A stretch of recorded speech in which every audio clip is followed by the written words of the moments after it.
This is Scott the Fix-It Guy. Today we're dealing with a Miele dishwasher that has water left in the bottom at the end of the cycle. A little bit down here in the sump is normal, but this one had a lot.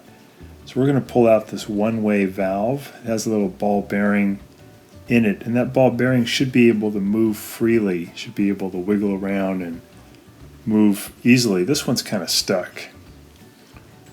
So we're going to figure out if something might be caught inside this one-way valve. If it's caught, it would let water flow back in from the drain tube.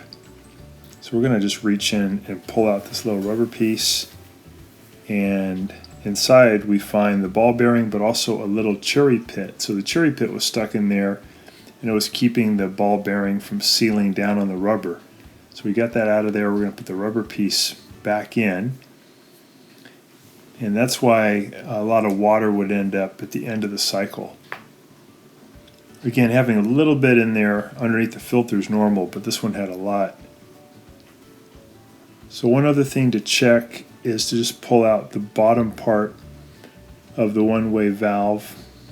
Just pull it out towards you. And then you can reach in. I'm just going to reassemble this. Push the top piece back into the bottom piece. I'm going to reach in and see if I can feel the little drain impeller, like a little propeller. Should be able to move freely. It'll have a little bit of resistance, but if it's stuck, there might be a piece of glass or ceramic caught underneath it. So this one's doing great. It's moving correctly. So the problem was due to that little cherry pit got caught in there. And pretty common problem. So I'm going to push this back in at a diagonal and then push it all the way in to the left, which clicks it in. And I'll put the three-way filter back in, and this dishwasher should be back to normal. So a common problem is just due to a cherry pit that was stuck in there.